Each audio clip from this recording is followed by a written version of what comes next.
Litter season is here, and the Humane Society of Southern Arizona wants to make sure that your furry friend is protected from diseases that follow the sudden flood of puppies and kittens. Well, one of the biggest threats to our dog's health is the Canine Parvovirus, or commonly known as Parvo. Here to tell us a little about this virus and how you can protect your best friend is Samantha from the Humane Society of Southern Arizona. Sam, thank you so much for being here, because I have to admit I am a dog owner and I don't really understand what Parvo is. So can you explain it for us? Of course. So Canine Parvovirus, it's also commonly known as Parvo.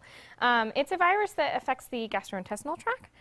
It can affect any dog, old, young. It mostly gets little puppies, and usually because they're not vaccinated. So you want to make sure that you're vaccinating your dogs. But it is a dangerous virus. It can live basically anywhere. It can survive cold, heat, humid, dry, and it can live in the environment for a long time. And it's very, very contagious and easily spread through contact by the dogs, through people contact, through touching something that the dog has touched, through touching something that the person has touched, that the dog has touched, that then touched the next dog. So that is how scary this is. And you know, when I first brought home Mia, I lived in an apartment complex. I made sure not to take her into the grass where other dogs may have been, or when people came in the house, I was like, wash your hands, everyone, you know. And it is because we're talking about puppies, and you've brought a puppy because that's when they're most susceptible. And this, when your dog does unfortunately get in contact with this hits very fast in the dog. It does. So the reason why it's so fast is because of its rapid dehydration. So the dogs will have, they'll be lethargic, they'll have a loss of appetite, fever, they'll vomit, and they'll have severe diarrhea. So all those are going to just cause dehydration. And so it's really important that you're trying to make sure that they don't get dehydrated. And what if we do see signs of Parvo in our pets? Is this something that can be treated? It does not have a drug that treats it.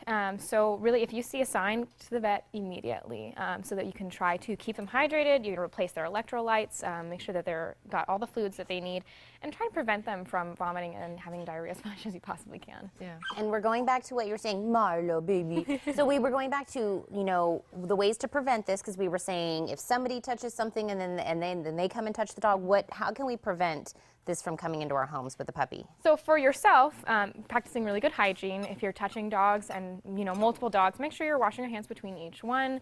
If you're working in a shelter, for instance, don't wear the clothes that you just touched all the dogs and then go and touch your dog. So good hygiene, and then most importantly, vaccinating.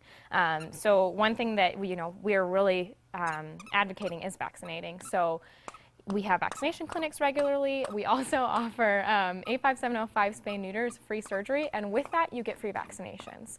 So that means your dog will be protected from Parvo, and they're not going to be, spreading pet overpopulation. We want healthy puppies like Marlo, and tell us more about her. And I'm going to tell you, whoever ends up getting Marlo in your home, I'm already in love with him. It's just, we have a bond, I feel it. But what home are we looking for Marlo? So Marlo is a very typical puppy, so we're going to need someone who's got a lot of energy, someone who's got a lot of time to devote to his training, because he is quite naughty. He's very, very sweet. He wants to be near you constantly. He whines if he's not next to you. So he needs someone that just has a lot of time and a lot of energy and a lot of patience. Yes, and we only have a short amount of time left, but are there any events that we need to know about coming up? Of course. So this weekend, Saturday, we've got Adopt Love, Adopt Locals. It's a big adoption event that we're going to be a part of. So we're going to bring adoptable pets to the Tucson Expo Center, and that's going to be from 9 a.m. to 4 p.m.